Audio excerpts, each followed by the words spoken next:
Et comment, ça va? En avril de 1915, une guerre qui déjà durait plus de 8 mois est devenue la plus mortelle de l'histoire. Les Allemands ont conquis rapidement le nord de la France et les Français à peine arrivaient à éviter une défaite complète, rendant la situation critique. Après une autre lutte bien réussie, les Allemands parcourent le champ de bataille, tirant sur n'importe quelle survivante cachée. Gabriel se réveille et rampe sur les corps de ses camarades pour s'échapper. Quand les Allemands passent, il feint d'être mort, mais un corps allemand bouge et tente de l'attaquer. Gabriel riposte rapidement et le tue avec sa propre lame. À ce moment, les Allemands le voient bouger, forçant Gabriel à courir. Les explosions le renversent répétitivement, mais il n'arrête jamais de bouger. Malheureusement, en arrivant près de son campement, il marche sur un piège et une grenade explose sous lui.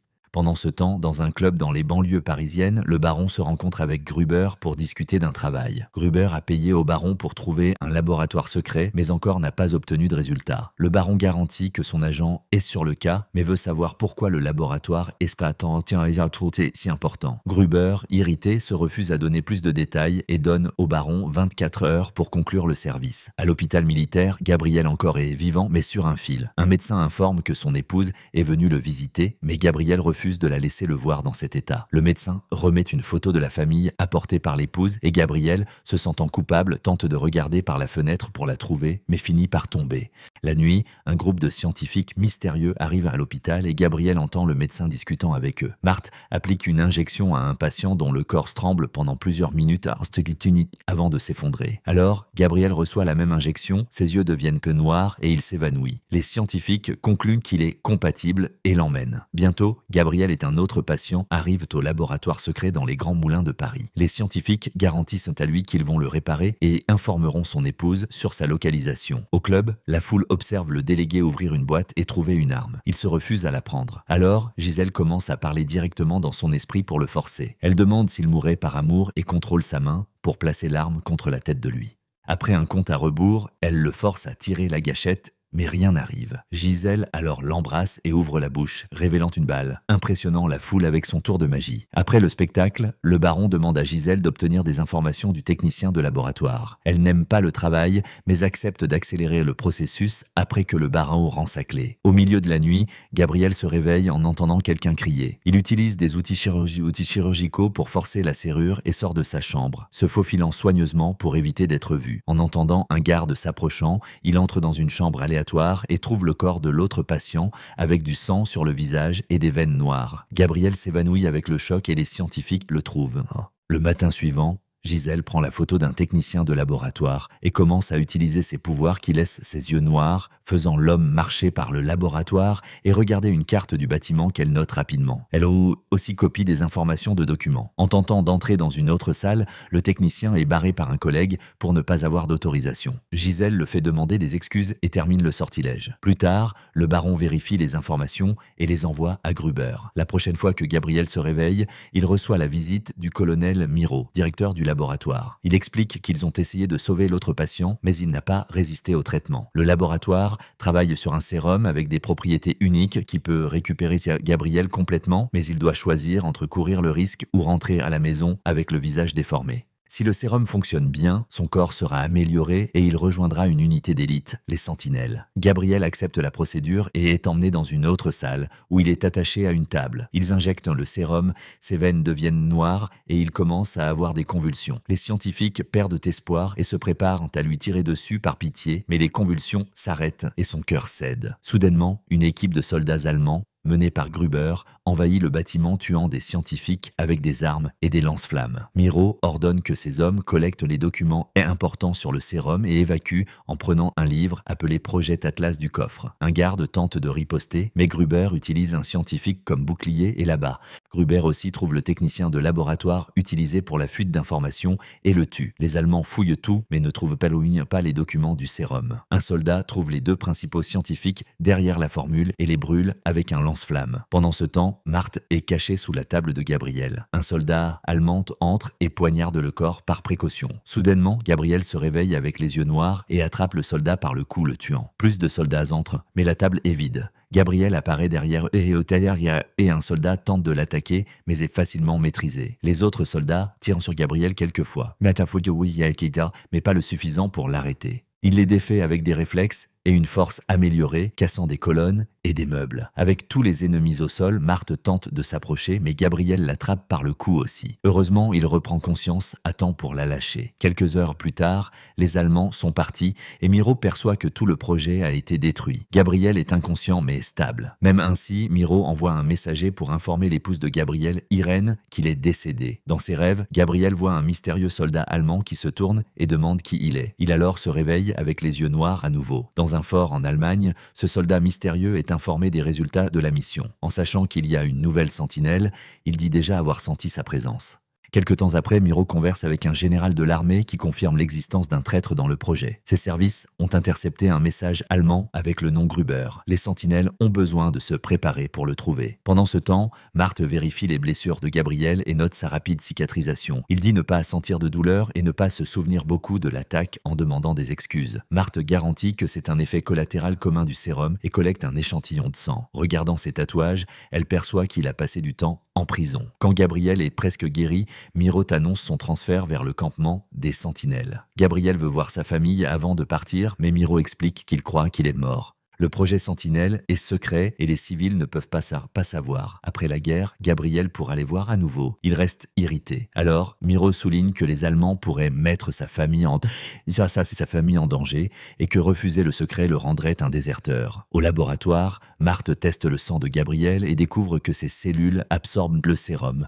quand le corps devrait l'expulser à chaque quelques heures. Elle appelle Miro et raconte sur l'anomalie, disant que Gabriel encore ne devrait pas aller en mission. En même temps, le capitaine Bonnefond arrive pour enquêter sur le traître, interrogeant tout le monde et demandant sur le projet Atlas. Dans la ville, Gisèle reçoit la visite de son petit ami secret, lui. Il veut qu'ils fuient ensemble, mais elle craint d'échapper au contrôle du baron. Un voisin entend un homme dans la chambre de Gisèle et la vérité vient à la lumière. Au club, le baron menace lui avec colère, utilisant une lame pour s'être impliqué avec une femme qu'il considère sienne, disant pour lui de quitter la ville sans contacter Gisèle à nouveau. Plus tard, le baron se rencontre avec Gruber et donne une ambulance française et des papiers faux pour passer par les postes de contrôle militaire. Pendant ce temps, Irène est frustrée de ne pas pouvoir voir le corps du mari.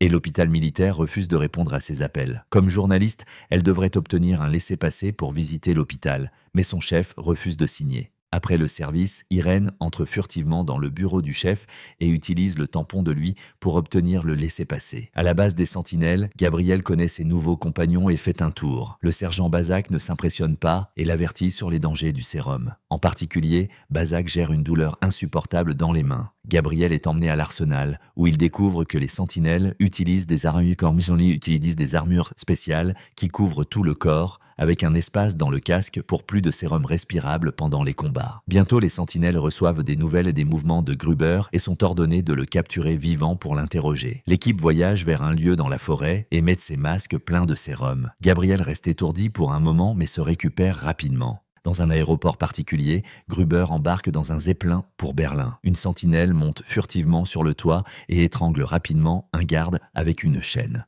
Les autres gardes ouvrent le feu et cette distraction permet qu'une sentinelle tireur les atteigne à la tête. Une autre sentinelle entre dans le zeppelin, tuant les gardes, tandis que Gruber fuit. Du côté extérieur, Gruber est sur le point d'embarquer dans un avion quand Gabriel le renverse. Il le bat tandis que le sérum affecte son esprit, le rendant plus agressif. Gabriel casse le bras de Gruber avant de le jeter contre des caisses. Souffrant une douleur de tête terrible, il tente de tuer Gruber, mais une autre sentinelle l'empêche. Un combat entre compagnons commence, mais Gabriel est si fort que plus de sentinelles doivent intervenir. Heureusement, cela le calme et Gruber est capturé. Pendant le voyage de retour, il entend une voix chuchotant son nom et a des visions du mystérieux soldat combattant. L'homme se tourne et dit qu'il attendait quelqu'un comme lui. Quelque temps après, Gabriel rêve du mystérieux soldat attaquant un campement français et se réveille avec les yeux noirs. Ce jour-là, Marthe visite les sentinelles pour vérifier la santé de tous. Les résultats de Bazac ne sont pas bons, mais il insiste qu'il va bien. Gabriel passe les tests physiques, mais admet entendre des voix et avoir des visions. Marthe révèle avoir recherché l'histoire de la famille de Gabriel et informe que son père est mort. Gabriel reste heureux car quand enfant, son père a tué sa mère tandis qu'il regardait. Marthe pense que la colère réprimée de Gabriel peut être en train de causer sa perte de contrôle. Plus tard, elle rapporte à Miro et demande s'il a déjà entendu parler du sérum causant des visions. Miro Miro nie rapidement, bien que Marthe se souvienne de scientifiques décédés mentionnant cela. Après, Miro interroge Gruber qui refuse de parler. Le bras droit de lui, Étienne, commence à le torturer. Mais Gruber a été entraîné pour gérer la douleur. Il dit juste à Miro de vérifier les lignes de front. L'interrogatoire est interrompu par Bonnefond qui annonce que Gruber est sous garde, le rendant son prisonnier. Au club, Gisèle confronte le baron sur lui. Le baron jure que lui est parti pour un emploi meilleur, mais Gisèle ne croit pas. Sa colère fait les lumières clignoter et les objets trembler. Ses yeux deviennent noirs et un verre explose. Alors elle réprimande le baron pour essayer de contrôler sa vie et s'en va. La nuit, les sentinelles donnent une fête pour soulager le stress. Gabriel continue étourdi et entendant des voix. Des visions du super soldat tuant brutalement des combattants français l'envahissent et il s'agrippe à l'évier avec tant de force qu'il le fissure. En revenant à la fête, il découvre que les autres sentinelles fument le sérum restant moins fort. Gabriel sort furtivement et prend un vélo avec l'intention de visiter sa famille, mais ses nouveaux amis l'empêchent pour éviter des problèmes. Pendant que Bonnefond se prépare pour interroger Gruber avec une machine de torture spéciale, le baron est informé de la capture de lui. Alors il court jusqu'à Gisèle et demande qu'elle empêche Gruber de livrer leur nom. Pendant ce temps, Gruber dit à Bonnefond que son informateur est propriétaire d'un bar dans les alentours, mais personne ne sait son nom vrai. Avant qu'il puisse dire plus, Gisèle le tue avec son pouvoir. Ce contact proche avec la mort la fait avoir un effondrement. Plus tard, elle tente de se reprendre et l'employé vient vérifier comment elle va. Gisèle s'irrite et presque la tue avec son pouvoir, mais la relâche à la dernière seconde. Pensant aux mots de Gruber, Miro envoie Étienne enquêter sur les lignes de front. Il découvre qu'il n'y a pas de nouvelles de la 155e unité. Alors ils envoient les sentinelles. En arrivant aux lignes de front, ils trouvent tous les soldats français morts des manières les plus horribles. Des corps sont sans tête, membres ou accrochés au mur. Gabriel sent une douleur de tête et commence à avoir des visions du mystérieux soldat tuant tout cela. À l'intérieur d'un bâtiment, il trouve un survivant qui explique avoir été contrôlé mentalement par un ennemi. Les soldats ont essayé de lui tirer dessus, mais les balles n'ont pas fait d'effet. Il dit que cet homme mystérieux avait une force incroyable et une armure de métal, comme les sentinelles. La voix dans la tête de Gabriel dit qu'il est de la race des titans et bientôt se joindra à lui. À l'hôpital de l'armée, Irène demande sur son mari et le médecin garantit qu'il n'a pas souffert. Quand elle demande pour voir le corps, elle est ignorée. Plus tard, à la maison, elle est visitée par une infirmière qui dit que le médecin a menti et mentionne le nom de Miro. Le chef d'Irène veut la licencier pour avoir falsifié le laissez-passer, mais elle le convainc que son attitude courageuse peut amener des histoires plus dangereuses pour le journal. Quelque temps après, Miro amène les nouvelles informations à ses supérieurs dans l'armée. Des photos ont été acquises confirmant la présence du mystérieux soldat allemand dans les tranchées. Il est si fort qu'il attaque seul. Ils ont besoin de l'arrêter avant de perdre la guerre. Alors, ils envoient les sentinelles derrière lui. Au bureau, Bonnefond informe Miro sur le rapport de l'autopsie de Gruber, expliquant que son cœur semble écrasé. Bonnefond est frustré parce qu'aucun des scientifiques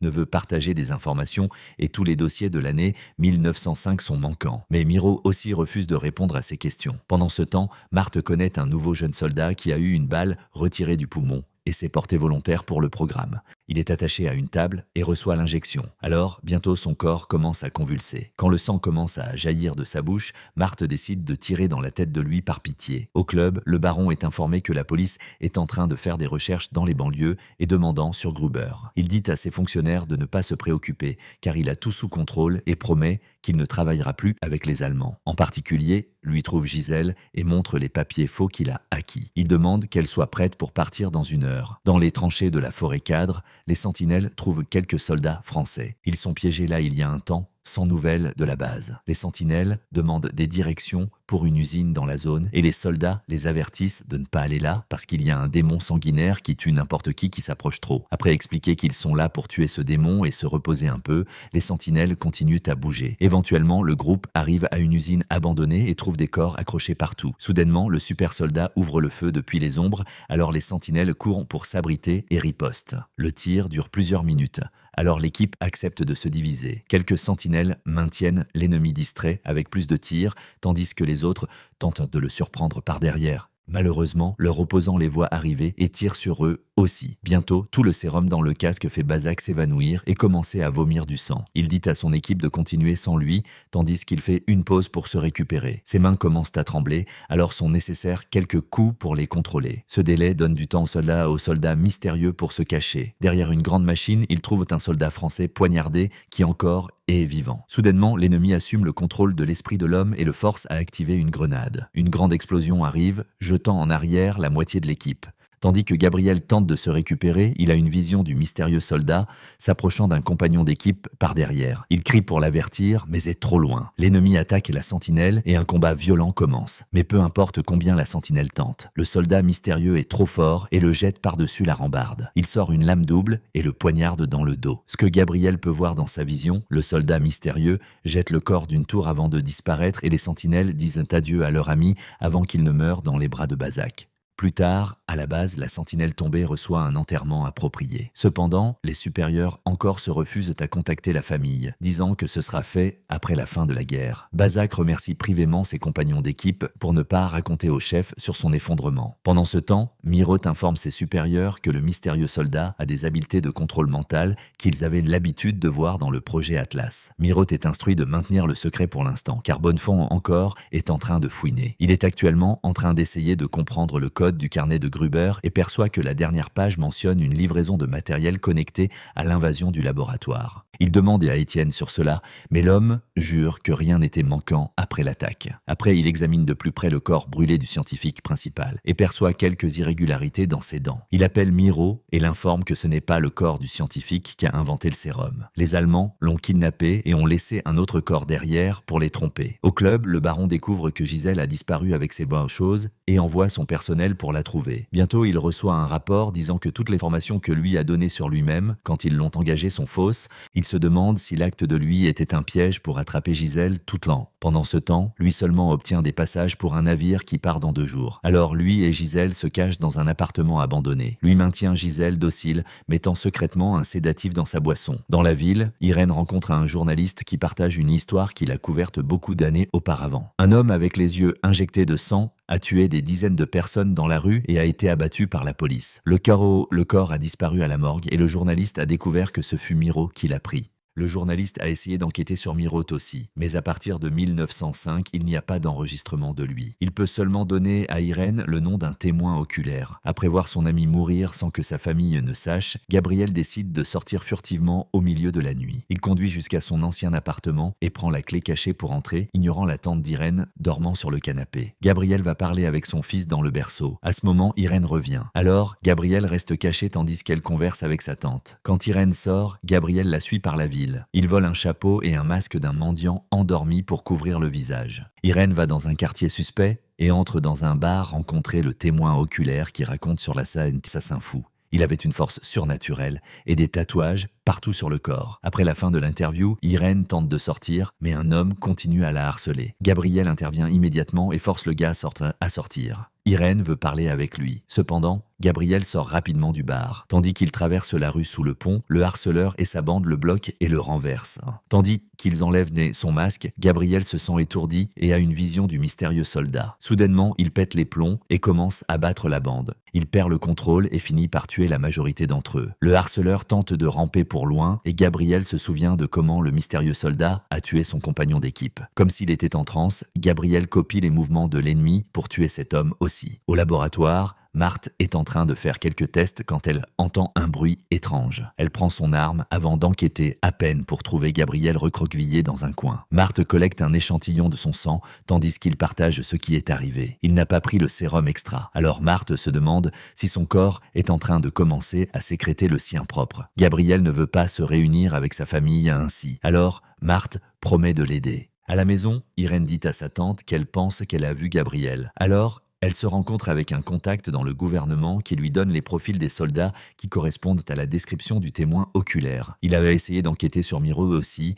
mais a dû abandonner parce que dire son nom équivaut à des problèmes. Irène amène les profils au témoin oculaire et elle reconnaît une des photos comme l'assassin, mais le dossier dit qu'il est mort avant l'incident. En même temps, Miroth est informé que l'épouse de Gabriel est en train de fouiner. Au club, le baron est approché par Diane, qui a été choisie comme remplaçante de Gruber. Le baron tente d'expliquer qu'il ne travaille plus pour les Allemands, mais Diane le fait changer d'idée, promettant de ramener Gisèle en retour comme récompense. Sa nouvelle mission est d'obtenir des informations sur l'homme représenté dans un portrait qu'il donne. Dans l'appartement, Gisèle se réveille et entre en panique en découvrant qu'elle est attachée au lit. Maintenant, lui tente de mettre le sédatif directement dans sa bouche. Et dès qu'il s'approche, Gisèle tente de contrôler son esprit. Cependant, le sédatif est en train de l'affaiblir. Alors, elle échoue et lui la fait dormir à nouveau. Plus tard, les sentinelles reçoivent une nouvelle mission. Ils ont besoin de secourir les scientifiques des Allemands. Ils ont reçu des informations disant qu'il est en train d'être maintenu à 108 km derrière les lignes allemandes et sera transféré dans 2 jours. L'armée bombardera la zone pour créer une distraction pour que les sentinelles puissent s'infiltrer. Miro dit à Gabriel en particulier qu'il sait sur les assassinats, mais s'il ramène le scientifique, il sera pardonné. Éventuellement, les sentinelles arrivent aux lignes de front à Bualéger. Malheureusement, ils sont informés que les éclaireurs qui devraient les guider ont été tués. Le capitaine a essayé d'annuler la mission en vain. Les soldats faustés sont en train de reculer. Alors les sentinelles entrent dans le tunnel par compte propre. Après l'avoir traversé, ils arrivent aux tranchées, où un soldat les informe que les Allemands ont monté une mitrailleuse à 200 mètres de distance. Les sentinelles commencent à traverser soigneusement le champ de bataille, tandis qu'ils attendent l'attaque surprise. Mais rien n'arrive. Ils n'ont pas le choix, à part continuer à bouger sans la distraction. À ce moment, un soldat français fou reste au milieu du champ pour crier avec les Allemands, forçant les sentinelles à se cacher, tandis que l'ennemi abat le pauvre gars. Après, ils perçoivent quelques soldats allemands et quelques mitrailleuses. Une sentinelle se faufile pour essayer de les tuer par derrière, mais est vue et les Allemands ouvrent le feu à nouveau. Gabriel et ses amis ripostent pour abattre les hommes avec les mitrailleuses, tandis que leurs compagnons d'équipe tuent n'importe quels opposants cachés. Quand finalement c'est propre, il siffle pour que les autres puissent se joindre à lui. Le matin, 2 soldats allemands arrêtent leur camion quand ils voient un homme bloquant la route. Soudainement, les sentinelles les encerclent et les assomment pour voler le véhicule. Pendant ce temps, les supérieurs dans l'armée craignent que Bonnefond trouve tous les secrets du projet. Comme le scientifique déjà a été trouvé, Bonnefond est forcé de clore l'enquête et informé qu'il sera transféré vers un nouveau cas. Dans un fort à Volksheim, le scientifique français Mazurik est visité dans sa cellule par Maximilien, le scientifique allemand qui a tenté de recréer le sérum. Maximilien sait que Mazurik préférerait mourir qu'aider les Allemands, alors il menace de blesser son épouse s'il ne coopère pas. Mazurik n'a pas le choix à part accepter d'aider. Alors Maximilien l'emmène pour connaître le mystérieux soldat. Il finalement enlève son casque tandis qu'il dit que Mazurik déjà le connaît. Les sentinelles sont en chemin du fort quand ils trouvent la route bloquée par des soldats allemands. La majeure partie de l'équipe se cache tandis que Clermont feint d'être allemand aussi, présentant les papiers qu'il a trouvés dans le camion. Malheureusement, les papiers ont expiré et les Allemands veulent voir l'arrière du camion. Les sentinelles n'ont pas le choix à part sortir et ouvrir le feu. Grâce à leurs réflexes améliorés, ils tuent rapidement tous les soldats allemands en secondes. Mais Clermont est tiré dessus dans le processus. À Paris, Irène se rencontre avec son contact à nouveau et cette fois, il a apporté le dossier de Miro. Cela a été si difficile pour lui qu'il annonce que c'est la dernière rencontre. Sur le chemin de la maison, Irène est approchée par Étienne qui dit d'arrêter d'enquêter ou elle aura des problèmes.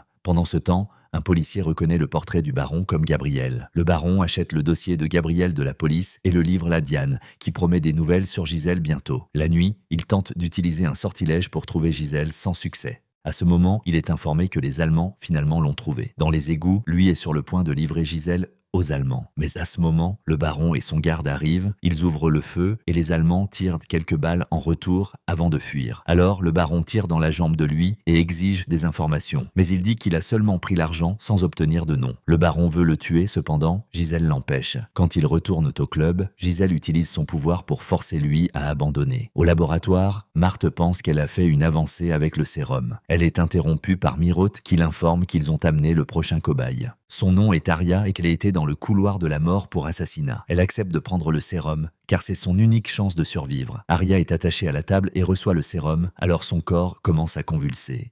Les autres scientifiques tiraient dessus, mais Marthe veut attendre. Le corps bientôt arrête de trembler et à la surprise de tous, Aria encore et est vivante. De retour aux sentinelles, ils conduisent le plus vite possible tandis qu'ils maintiennent Clermont vivant, le nourrissant avec plus de sérum. Quand ils voient une maison sur la route, ils envahissent et menacent l'employé pour la maintenir hors du chemin. Gabriel fouille les autres chambres par précaution et s'effraie avec une femme, faisant son corps réagir agressivement. En l'attrapant par le cou, il se souvient de l'incident avec Marthe et la relâche. Après, Bazac tente d'enlever la balle de la blessure de Clermont, mais tremble beaucoup. L'employé s'offre pour aider et rapidement retire la balle tandis que les hommes le tiennent. Quelques heures plus tard, Clermont est en train de se sentir mieux, mais est trop faible pour combattre. Bazac dit à lui de retourner tandis que lui et Gabriel continuent avec la mission. Après conduire pendant un temps, le duo laisse le camion et continue à pied pour éviter d'être entendu. Tandis qu'il traverse la forêt, Bazac commence à se sentir étourdi, mais insiste qu'ils doivent continuer. La nuit, ils finalement s'approchent assez du fort et ont besoin de se faufiler soigneusement à cause des gardes dans la zone. Ils s'approchent du bâtiment bâtiment par derrière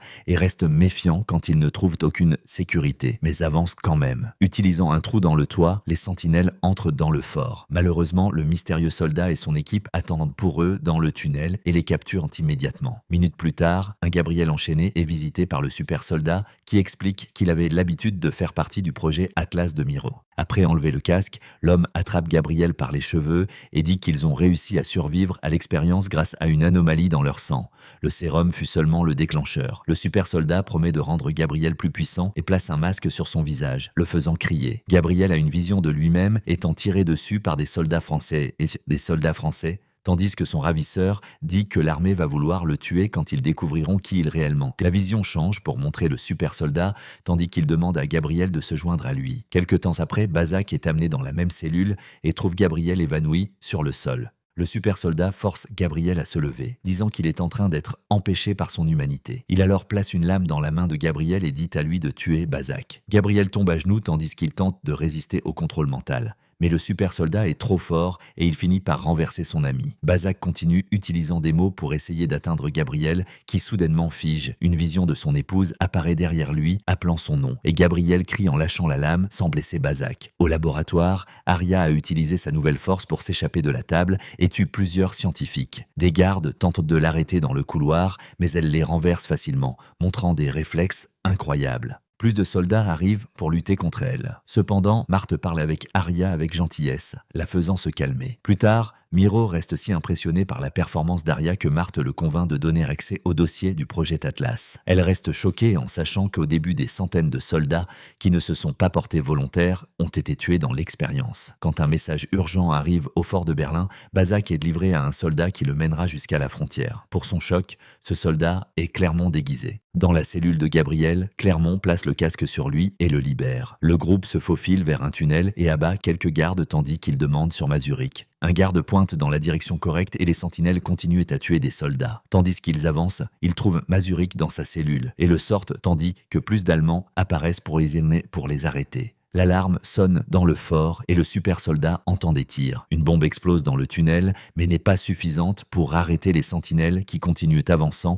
et abattant des ennemis. Un soldat réussit à renverser Mazuric. Cependant, Clermont rapidement tire sur le gars et sauve le scientifique. Le combat continue tandis qu'ils montent dans les escaliers et finalement sortent où encore plus de soldats les attendent. Quand ils restent sans munitions, ils luttent corps à corps et volent des armes de leurs opposants. La majeure partie de l'équipe réussit à arriver au camion, mais Gabriel reste derrière. Alors il jette une grenade sur ses ennemis pour les distraire avant de sauter à l'arrière du camion pour finalement s'échapper. Quand ils retournent au champ de bataille, le groupe laisse le camion et continue à pied. Gabriel continue entendant la voix du super soldat et dit à ses amis qu'il est ici. Il décide que Clermont et Mazuric suivront devant, tandis que Gabriel et Bazak restent pour lutter. Soudainement, des flammes apparaissent tout près et le super soldat se révèle. Le duo place ses casques et les remplit avec le sérum avant de donner un grand saut pour initier le combat. Tous les trois hommes montrent leur force tandis qu'ils attaquent avec toute la force. Cependant, Bazak n'arrive pas à suivre et est rapidement renversé. Gabriel continue et même réussit à dominer le super soldat qui utilise son pouvoir pour surcharger l'esprit de Gabriel avec des visions de ses amis mourants. Tandis que Gabriel s'évanouit, Bazak revient pour plus. Le super soldat le capture rapidement.